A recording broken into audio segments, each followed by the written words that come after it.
ओम शांति। ओम शांति। ओम शांति। आज 10 तारीख 2025 के बाबा के महावाक्य प्रातः मुरली। ओम शांति। बाप दादा बोले, मीठे बच्चे, तुम्हें श्रीमत पर सबको सुख देना है। तुमको श्रेष्ठ मत मिलती है श्रेष्ठ बनकर दूसरों को बनाने के लिए। प्रश्न है, रहम दिल बच्चों के दिल में कौन सी लहर आती है, उन्हें क्या करना चाहिए? तो उत्तर में बाबा कहते हैं, मीठे बच्चे, जो रहम दिल बच्चे हैं उनकी दिल होती है हम गांव गांव जाकर सर्विस करें। आजकल बेचारे बहुत दुखी हैं, उनको जाकर खुशखबरी सुनाए कि विश्व में पवित्रता, सुख और शांति का दैवी साम्राज्य स्थापन हो रहा है। यह वही महाभारत लड़ाई है। बरोबर उस समय बाप भी था, अभी भी बाप आया हुआ है। ओम शांति। मीठे मीठे बच्चे, यहाँ बैठे हो तो ये जरूर समझते हो कि हम हैं ईश्वरीय संतान। जरूर अपने को आत्मा ही समझे। शरीर है तब उन द्वारा आत्मा सुनती है। बाप ने यह शरीर लोन पर लिया है तब सुनाते हैं। अभी तुम समझते हो हम हैं ईश्वरीय संतान व संप्रदाय, फिर हम दैवी संप्रदाय बनेंगे। स्वर्ग के मालिक होते ही हैं देवताएं। हम फिर से 5000 वर्ष पहले मापिक दैवी साम्राज्य की स्थापना कर रहे हैं, फिर हम देवता बन जाएंगे। इस समय सारी दुनिया, भारत खास और दुनिया आम, सब मनुष्य मात्र एक दूसरे को दुख देते हैं। उनको यह भी पता नहीं है कि सुखधाम होता है परमपिता परमात्मा ही आकर सबको सुखी शांत बनाते हैं। यहाँ तो घर घर में एक दो को दुखी देते हैं। सारे विश्व में दुख ही दुख है। अभी तुम बच्चे जानते हो कि बाप हमको 21 जन्मों के लिए सदा सुखी बनाते हैं। कब से दुख शुरू हुआ है कि हम बरोबर ईश्वरीय संप्रदाय थे। कब से दुख शुरू हुआ, फिर कब पूरा होता है, यह और कोई की बुद्धि में चिंतन नहीं होगा। तुमको यह बुद्धि में है कि हम बरोबर ईश्वरीय संप्रदाय थे। यूं तो सारी दुनिया के मनुष्य मात्र ईश्वरीय संप्रदाय है। हर एक को उनको फादर कह बुलाते हैं। अब बच्चे जानते हैं कि शिव बाबा हमको श्रीमत दे रहे हैं। श्रीमत मशहूर है। ऊंचते ऊंच भगवान की ऊंचते ऊंच मत है, गाया भी जाता है। उनकी गतमत न्यारी। शिव बाबा की श्रीमत हमको क्या से क्या बनाती है, स्वर्ग का मालिक बनाती है।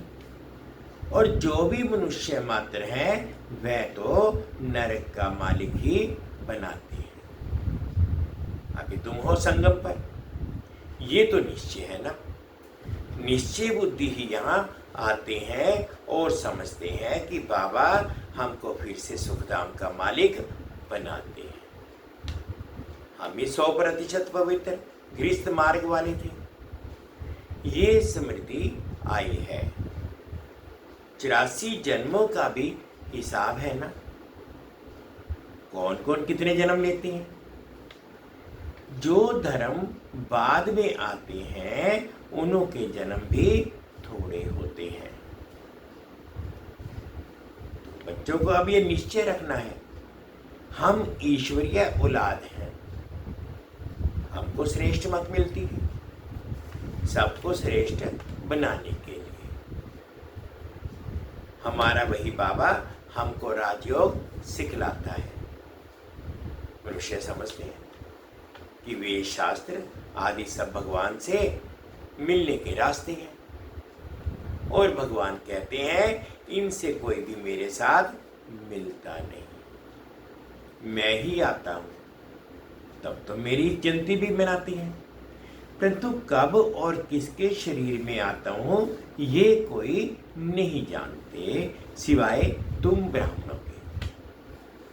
अभी तुम बच्चों को सबको सुख देना है,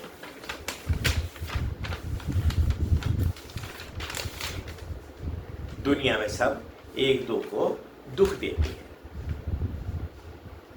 वो लोग ये नहीं समझते कि विकार में जाना दुख देना है। अभी तुम जानते हो ये महान दुख है। कुमारी जो पवित्र थी उनको अपवित्र बनाते हैं। नरकवासी बनने के लिए कितना सेरेमनी करते हैं। यहां तो ऐसे हंगामे की कोई बात ही नहीं। तुम बड़ा शांति में बैठे हो, सब खुश होते हैं, सारे विश्व को सदा सुखी बनाते हैं। तुम्हारा मान शिव शक्तियों के रूप में है। बाबा कहते कि तुम्हारा मान है शिव शक्तियों के रूप में।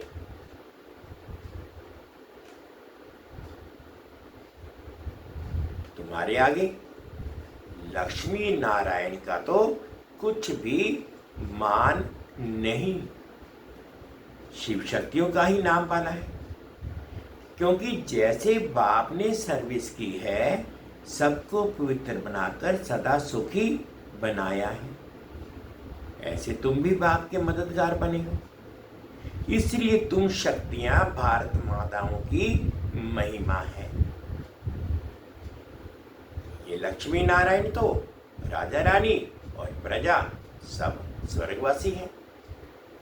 ये वही बड़ी बात है क्या?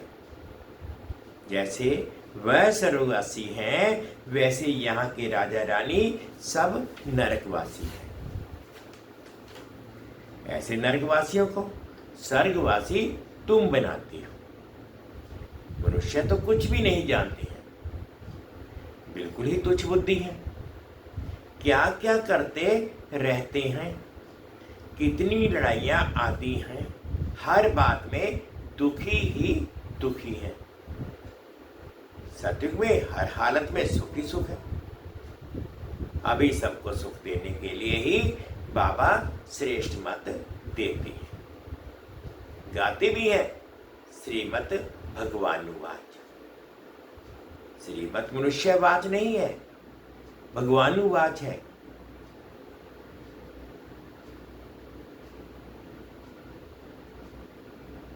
सतयुग में देवताओं को मत देने की दरकार ही नहीं।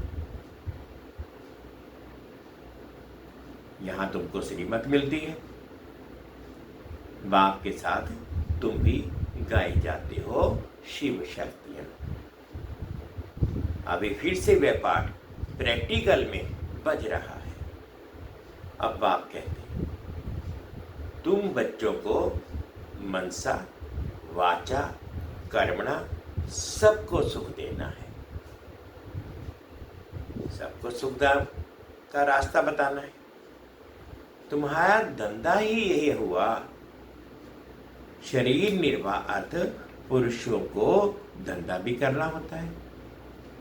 कहते हैं शाम के समय देवताएं परिक्रमा पर निकलते हैं। अब देवताएं यहाँ कहाँ से आए?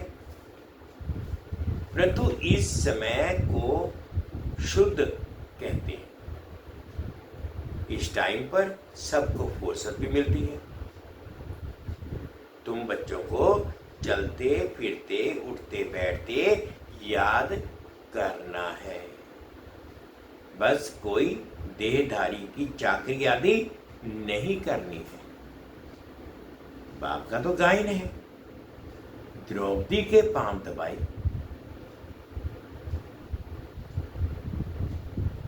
इसका भी अर्थ नहीं समझते। स्थूल में पांव दबाने की बात नहीं है। बाबा के पास बुढ़ियां आदि बहुत आती हैं। जानते हैं, भक्ति करते करते थक गई, आधा कल्प बहुत धक्के खाए है ना। तो ये पैर दबाने के अक्षर को उठा लिया।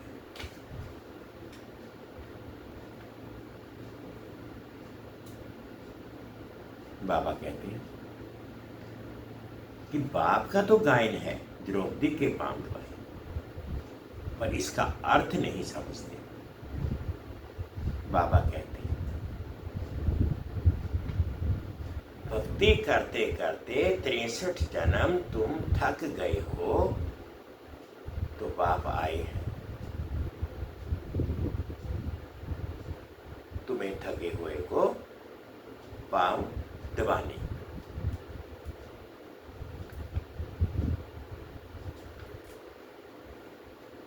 तो यहां से इसका अर्थ उठा लिया, अक्षर को उठा लिया कि द्रौपदी के पैर दबाए, जबकि पैर दबाने की कोई बात नहीं।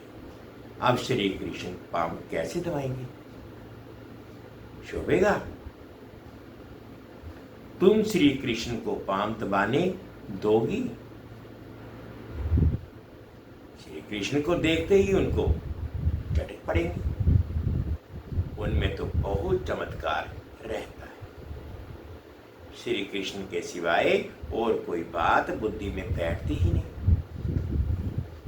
वही सबसे तेजोमयी है। श्री कृष्ण को बोलना पड़ता है कि शिव बाबा को याद कर फिर इनके पास आओ। तुम बच्चों को तो अंदर में खुशी रहनी चाहिए कि हमको शिव बाबा सुखी बनाते हैं 21 जन्मों के लिए। ऐसे बाप के पिछाड़ी तो कुर्बान जाना चाहिए। कोई सपूत बच्चे होते हैं तो बाप कुर्बान जाते हैं, बाप की हर कामना पूरी करते हैं। कोई तो ऐसे बच्चे होते हैं जो बाप का खून भी करा देते हैं। यहां तो तुमको मोस्ट वेलवेट में बनना है, किसी को भी दुख नहीं देना है। जो रहमदिल बच्चे हैं उनके दिल होती है कि हम गांव गांव में जाकर सर्विस करें। आजकल बेचारे तो बहुत दुखी हैं। उनको जाकर खुशखबरी सुनाओ कि विश्व में पवित्रता सुख शांति का दैवी राज्य स्थापन हो रहा है। ये वही महाभारत लड़ाई है। बरोबर उस समय बाप भी था, अभी बाप आया हुआ है। तुम जानते हो कि बाबा हमको पुरुषोत्तम बना रहे हैं। यह है ही पुरुषोत्तम संगम युग। तुम बच्चे जानते हो कि हम पुरुषोत्तम कैसे बनते हैं। तुमसे पूछते हैं कि तुम्हारा उद्देश्य क्या है? बोलो, मनुष्य से देवता बनना। देवताएं तो मशहूर हैं। बाप कहते हैं जो देवताओं के भक्त हों उनको समझाओ। भक्ति भी पहले पहले तुमने शुरू की शिव की, फिर देवताओं की। तो पहले पहले शिव बाबा के भक्तों को समझाना है। बोलो, शिव बाबा कहते हैं कि मुझे याद करो। शिव की पूजा करते हैं, परंतु ये थोड़े ही बुद्धि में आता है कि पतित पावन बाप है। भक्ति मार्ग में देखो धक्के कितने खाते हैं। शिवलिंग तो घर में भी रख सकते हैं, उनकी पूजा कर सकते हैं। फिर अमरनाथ, बद्रीनाथ आदि तरफ जाने की क्या दरकार है? परंतु भक्ति मार्ग में मनुष्यों को धक्के जरूर खाने हैं। तुमको उनसे छुड़ाते हैं। तुम हो शिव शक्ति, शिव के बच्चे। तुम बाप से शक्ति लेते हो, वह भी मिलेगी आज से। विकर्म विनाश होंगे। पतित पावन तो बाप है ना, या से ही तुम विक्रमाजीत पावन बनते हो। सबको ये रास्ता बताना है। तुम अभी राम के बने हो। राम राज्य में है सुख, रावण राज्य में है दुख। भारत में ही सबके चित्र हैं, इनकी पूजा होती है। ढेर के ढेर मंदिर हैं। कोई हनुमान का पुजारी, कोई किसका है। इनको कहा जाता है ब्लाइंड फेथ। अभी तुम जानते हो, हम भी ब्लाइंड थे। इनको भी मालूम नहीं था कि ब्रह्मा विष्णु शंकर कौन है, क्या है। जो पूज्य थे वही फिर पुजारी बने। सतयुग में है पूज्य, यहाँ है पुजारी। बाप कितना अच्छे रीति समझाते हैं। तुम जानते हो, पूज्य होते ही हैं सतयुग में। यहाँ है पुजारी तो पूजा ही करते हैं। तुम हो शिव शक्ति। अभी तुम ना पुजारी हो ना पूज्य हो। बाप को भूल मत जाओ। ये साधारण तन है ना, इनसे इसमें ऊंच से ऊंच भगवान आते हैं। तुम बाप को अपने पास निमंत्रण देते हो ना, बाबा आओ, हम बहुत पतित बन गए हैं।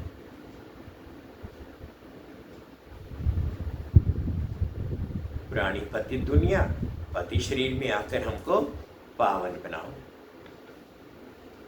बच्चे निमंत्रण देते हैं। यहां तो कोई पावन है ही नहीं।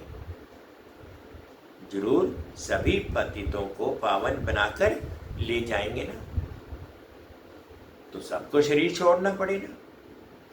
मनुष्य शरीर छोड़ते हैं तो कितना हाय दोष मचाते हैं। तुम खुशी से जाते हो। अभी तुम्हारी आत्मा रेस करती है। देखें कौन शिव बाबा को जास्ती याद करते हैं। शिव बाबा की याद में रहते रहते ही शरीर छूट जाए तो असौभाग्य, बेड़ा ही पार। सभी को पाप कहते हैं, ऐसे पुरुषार्थ कर। सन्यासी भी कोई कोई ऐसे होते हैं, ब्रह्म में लीन होने के लिए अभ्यास करते हैं, फिर पिछाड़ी में ऐसे बैठे बैठे शरीर छोड़ देते हैं। सन्नाटा हो जाता है। सुख के दिन फिर आएंगे। इसके लिए ही तुम पुरुषार्थ करते हो कि बाबा हम आपके पास चले। आपको ही याद करते करते जब हमारी आत्मा पवित्र हो जाएगी तो आप हमको साथ ले जाएंगे। आगे जब काशी कलवट खाते थे तो बहुत प्रेम से खाते थे, बस हम मुक्त हो जाएंगे, ऐसे समझते थे। अभी तुम बाप को याद करते चले जाते हो शांति धाम। तुम बाप को याद करते हो तो इस याद के बल से पाप कटते हैं। वह समझते हैं हमारे फिर पानी से पाप कट जाएंगे, मुक्ति मिल जाएगी। अब बाप समझाते हैं वह कोई योग बल नहीं है। पापों की सजा खाते खाते फिर जाकर जन्म लेते हैं। नई सिर फिर पापों का खाता शुरू होता है। कर्म अकर्म विकर्म की गति बाप बैठ समझाते हैं। राम राज्य में कर्म अकर्म होते हैं, राम राज्य में कर्म अकर्म होते हैं। रावण राज्य में कर्म विकर्म हो जाते हैं।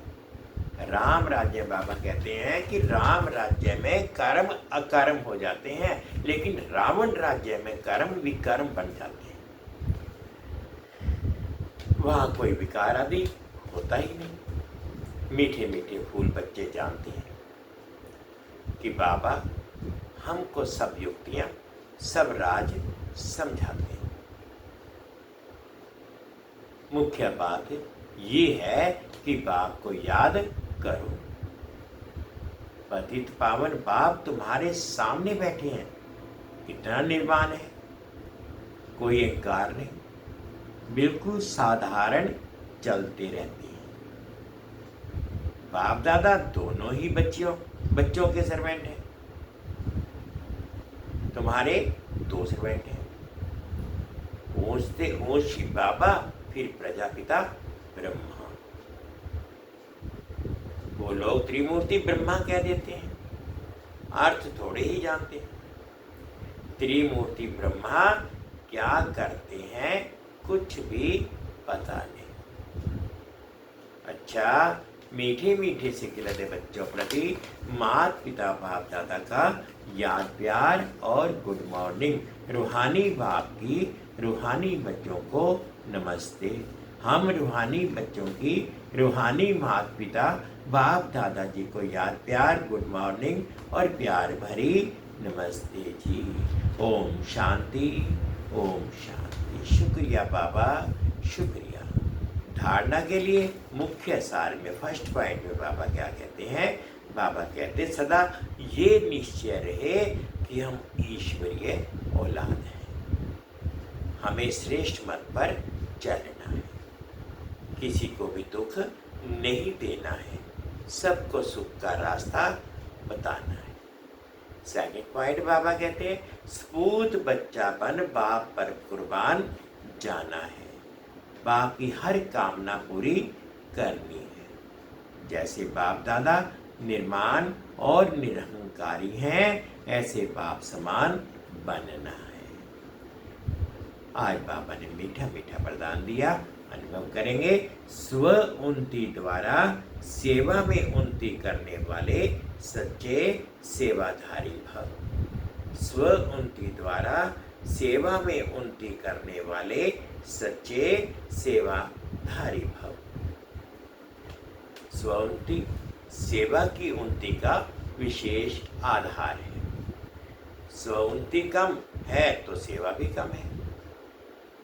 सिर्फ किसी को मुख से परिचय देना ही सेवा नहीं है, लेकिन हर कर्म द्वारा श्रेष्ठ कर्म की प्रेरणा देना ये भी सेवा है। जो मनसा वाचा कर्मणा सदा सेवा में तत्पर रहते हैं, उन्हें सेवा द्वारा श्रेष्ठ भाग्य का अनुभव होता है। जितनी सेवा करते उतना स्वयं भी आगे बढ़ते हैं। अपने श्रेष्ठ कर्म द्वारा सेवा करने वाले सदा प्रत्यक्ष फल प्राप्त करते रहते हैं। स्लोगन है समीप आने के लिए सोचना, बोलना और करना समान बनाओ। समीप आने के लिए सोचना, बोलना और करना समान बनाओ। अव्यक्त इशारे हैं। आत्मिक स्थिति में रहने का अभ्यास करो, अंतर्मुखी बनो। एकाग्रता का आधार अंतर्मुखता है। अंतर्मुखता में रहने से सूक्ष्म शक्ति की लीलाएं अनुभव करेंगे। आत्मिक स्थिति में रह आत्माओं का आह्वान करेंगे। आत्माओं में से रूरहान करना, आत्माओं के संस्कार स्वभाव को परिवर्तन करना, आत्माओं का बाप से कनेक्शन जुड़वाना, ऐसे रूहानी लीला का अनुभव होगा। एकाग्रता का आधार है अंतर्मुखता। अंतर्मुखता में रहने से सूक्ष्म शक्ति के लीलाएं अनुभव करेंगे। आत्मिक स्थिति में रह आत्माओं का आह्वान करना, आत्माओं से रूह रिहान करना, आत्माओं के संस्कार स्वभाव को परिवर्तन करना, आत्माओं का बाप से कनेक्शन जुड़ाना, ऐसे एक रूहानी लीला का अनुभव होगा। ओम शांति। मीठे बच्चे, तुम्हें श्रीमत पर सबको सुख देना है। तुमको श्रेष्ठ मत मिलती है, श्रेष्ठ बनकर दूसरों को बनाने के लिए। ओम शांति। ओम शांति। 2 मिनट के लिए बाबा की याद में।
शांति